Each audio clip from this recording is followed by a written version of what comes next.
Welcome to my third mudlarking video. It's a beautiful day following on from several days of torrential rain. I'm walking along the canal towpath to get back to the setting of my first video on the river Calder, and I'm going to see what new modest treasures the full flowing river has deposited for me to find.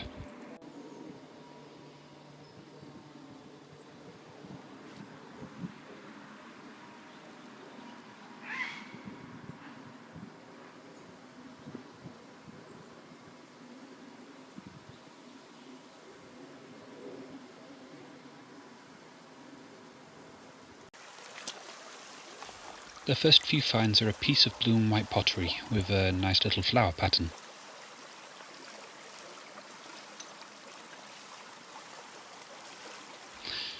A big chunky rim of something.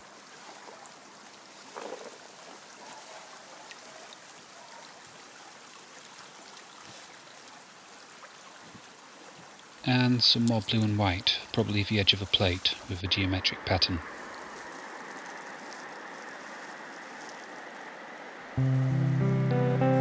I think I'll go straight to the main beach today and the smaller ones downstream only if I have enough daylight left. So, looks like the sole of an old shoe.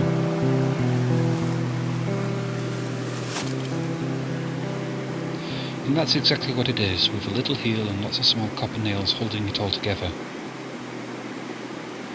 It's very small and narrow, probably child size. It looks like about 4 inches long.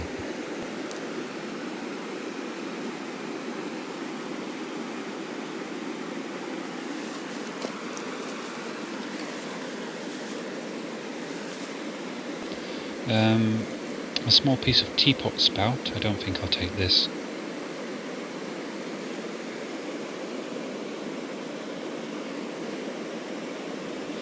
And about half of an old stoneware ink pot, which I think I will take. Not a bad start.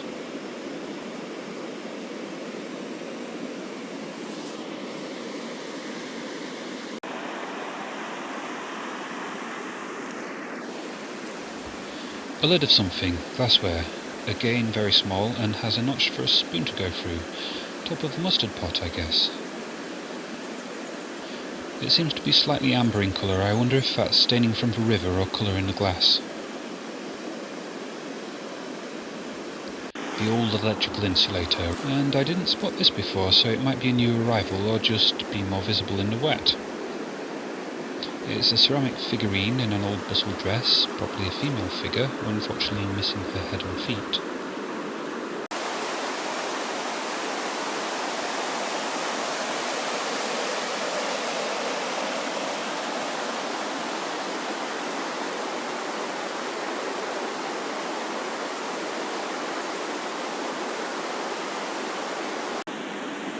There's a tiny little something peeking out of the gravel down there.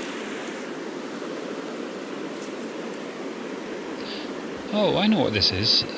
I've seen these on some other mudlarking videos. It's a knuckle bones or 5 stones piece, precursor to the game Jacks. That's a nice find for me.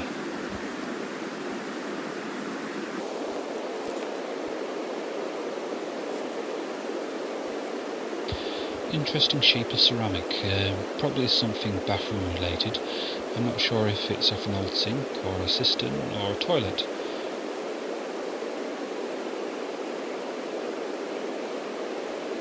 Either way, I think I'll leave it. Another little piece of blue and white.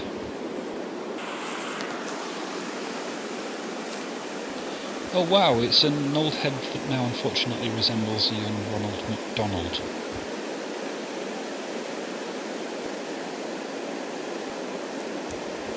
I like the pattern on this piece, not enough of a shape to guess at what it was once part of, but I'll take it. There's a little bottle bottom poking out. Oh wow, that's a tiny little thing. A bit broken at the top, but nice nonetheless. It seems to have some writing embossed on it. I don't know if you can make that out. I think it says Japan and patent.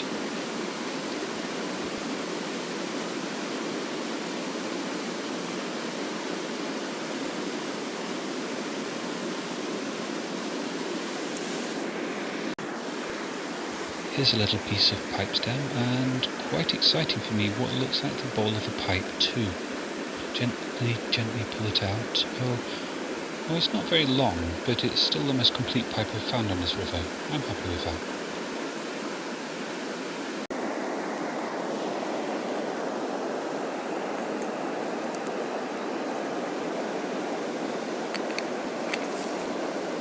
This looks interesting. It's in blue and white, unusual shape and unusual colouring around the edges.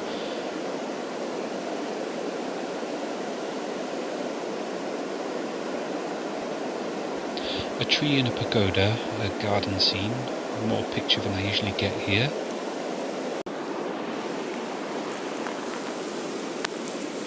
This tube looks like ceramic, and it feels like ceramic. Some small ridge lines inside, no ideas yet as to what it could be.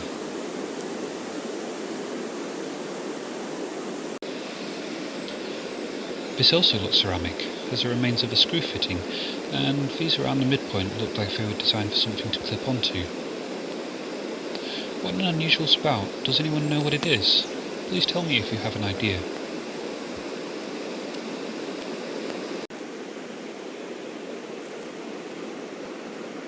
Oh, a piece of a bone. I hope it's not human.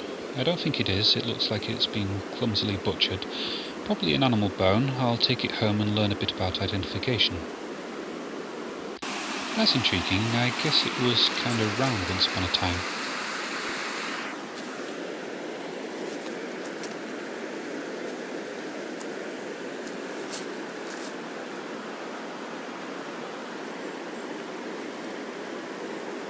Oh, the depression is on both sides. That is intriguing.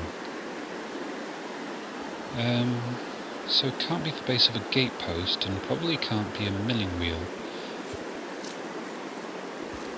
It's too heavy to carry home with me this time, but this is something that's making my curiosity spike considerably, so I might have to get it next time I'm in the area with a car. Something interesting peeking out from under this tyre.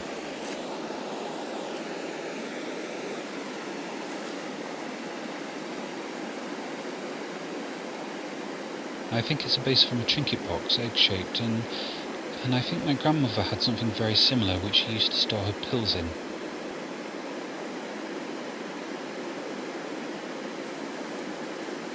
Sad to say that one was probably donated or thrown away. This one is coming home with me.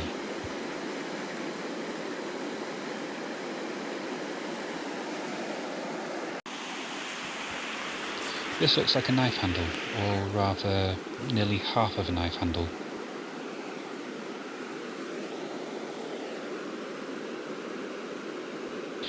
Looks like bone with small copper nails just like the shoe sole.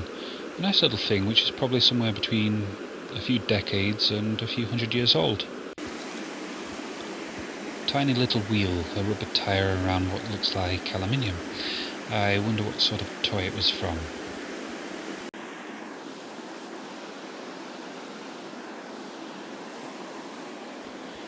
Oh, that's kind of cute, creepy I guess. A perfect mask for a Knack McFeagle production of Phantom of the Opera.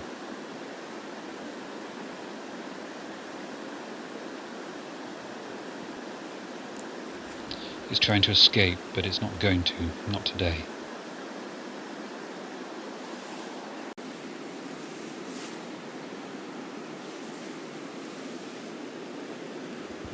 Another tiny child-sized sole of a shoe, even more copper nails in this one. It looks like it was repaired several times before being discarded. I wonder if this could be from a child labourer in one of the local mills. It's certainly a possibility, I'm just not sure how plausible. Something metallic and round, not a coin though. It's just the top part of a bottle cap, probably from a beer bottle.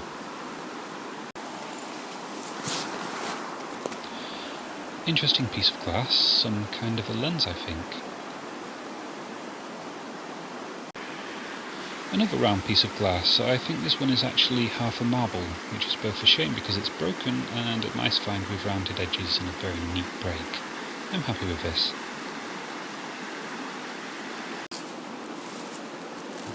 Nice little piece of river glass and a button.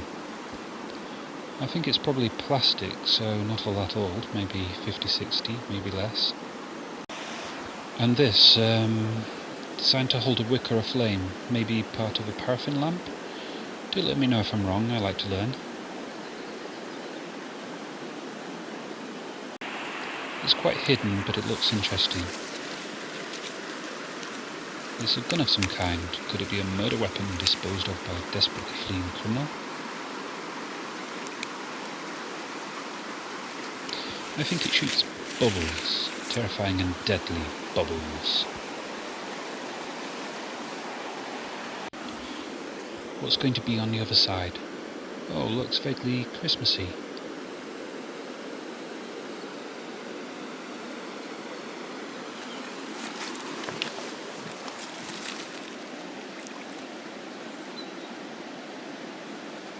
That's an unusual colour for a plate decoration. I assume that's what it's from, flat as it is. Could be wrong. Does anyone recognise the pattern? Looks like this has some writing on it. Oh, Mary, Mary, Mary, Contra. I think it's very likely this was part of a cup with the old nursery rhyme on it.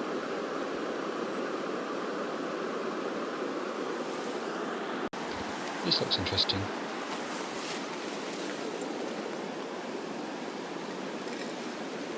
Less so now, part of a plant pot. Looks to be made of concrete and there's a few pieces. That looks old, part of a switch perhaps?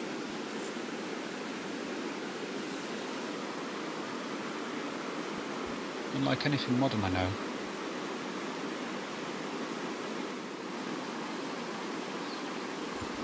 It looks like it has some numbers. Is that 1869?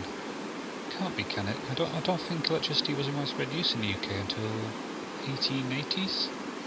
I'll have to take this home and investigate. Part of a ceramic figurine, probably an arm I think.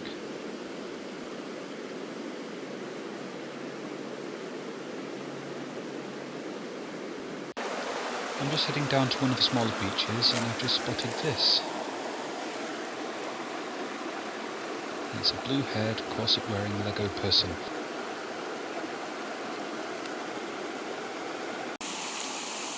Something tiny.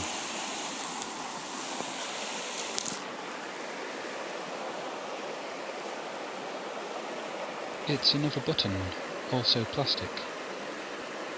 Looks very similar to ones I used to lose off my old school uniform.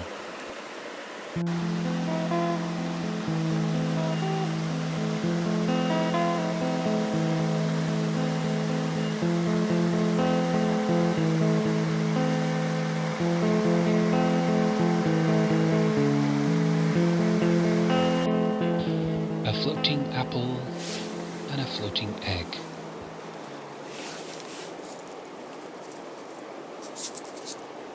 I thought it might be a Kinder Surprise egg, but it's a musical egg shaker. I love the way they waddle. They're not a native species, but I don't begrudge them flourishing here, and I love feeding the ones in time by hand. Probably shouldn't really, but enough people do it to ensure that we won't have long periods of hunger even if we become over-reliant on humans helping them.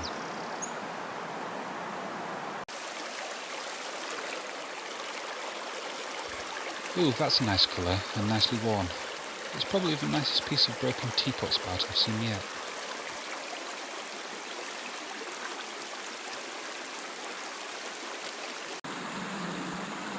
I guess this beach is where the cows come to drink. And that's quite a nice handle, probably from a large bucket. Or, well, I don't know what this bit in the middle is for, I might be entirely mistaken. Can't really think of anything else it could be, let me know if you have any ideas.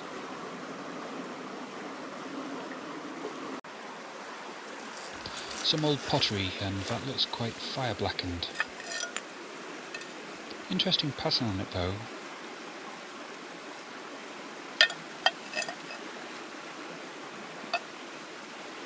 And the curve is quite a way off circular. Any ideas on this?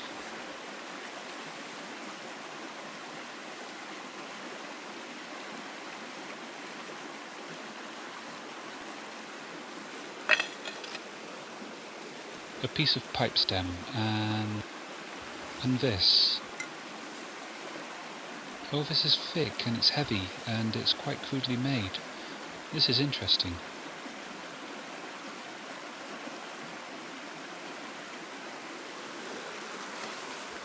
Uneven thicknesses, and the curve suggests an oval, but a really large oval, perhaps 70 centimetres or so. This I will take. Heading home a different route, and I came upon this.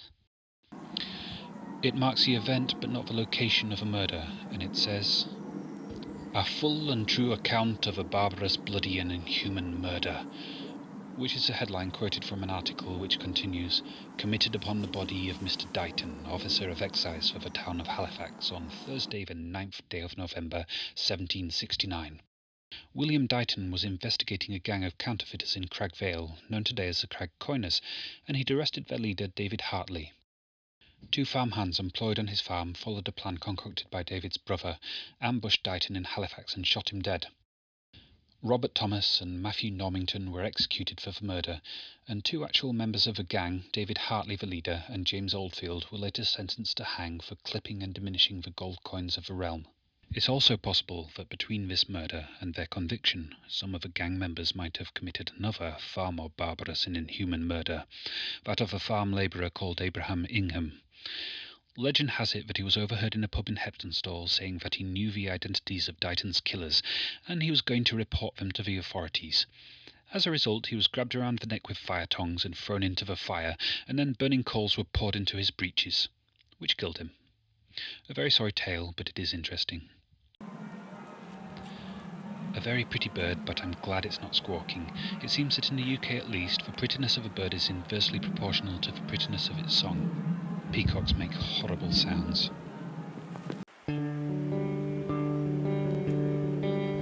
Some of the friendly wild pheasants are here to welcome me home, or they want some more food.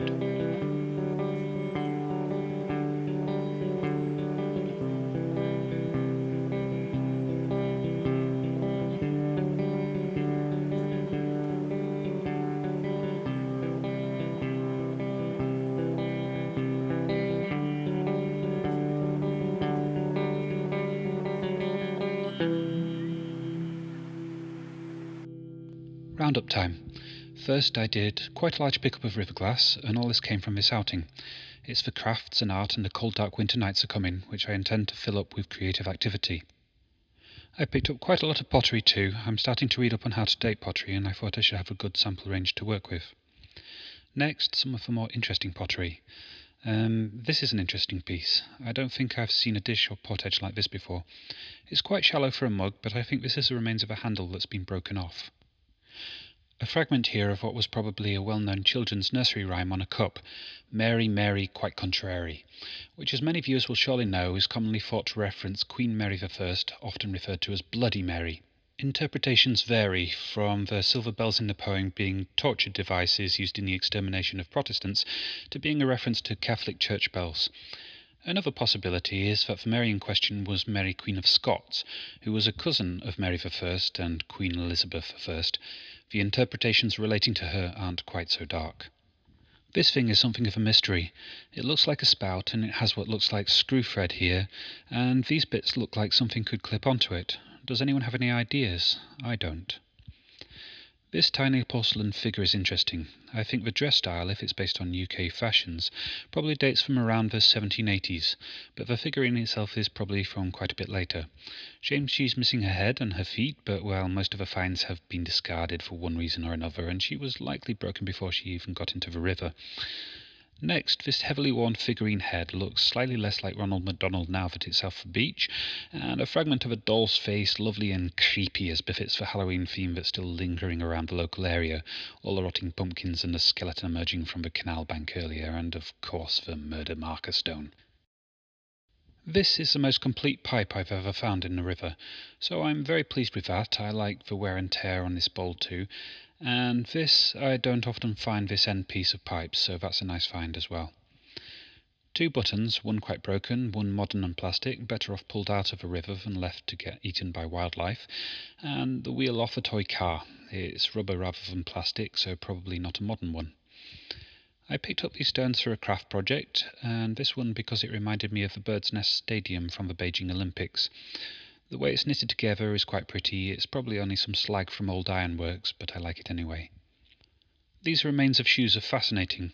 They're about the same size, but not a pair, small and probably children's shoes, heavily mended so from poor children, held together with many small copper nails, and possibly they might have come from a time when children worked in the mills.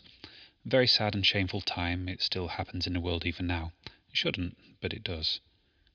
These graphite rods, I think, are parts from old batteries. This curly sliver of steel is probably from an engineering company about a mile upriver, and I don't know the origins of this piece of aluminium, but it's going into the recycling. This little egg shaker will go into my collection of musical instruments, better that than it going into the ocean or landfill. And this Lego figure looks a lot like a friend of mine, including the blue hair and corsetry, so I intend to pass it on. I love this cute little bottle, even though it's a little bit broken. I haven't been able to find anything about it online since Japan and patent are far too common a word combination. Please let me know if you have one like it, and if so, any info on what it might once have contained. I am curious. I brought this home because I misread the number on the back. I thought this crack here was part of a number 1, and I thought it said 1869. That would have been remarkable. I think it's part of an electrical switch housing, and 1869 would be several decades before electricity was in common use in the UK. Of course, it's not a date, it's a part number or something similar. I was reading it upside down, and there's no 1, it's 698. I kept this piece of bone because basically I didn't know for sure if it was animal or human, and I wanted to learn the difference. I'm pretty confident from what I've learned that it came from an animal, possibly a sheep, maybe from a deer, both of which I've seen dead in rivers upstream in the past. I have found marbles before, but this is the first time I've found one so cleanly split in half. And this, I didn't know exactly what it was when I picked it up. It's convex on one side, slightly concave on the other, which is known as a meniscus lens. If that's what this thing is, it was probably used in an optical device for narrowing the diameter of the light beam.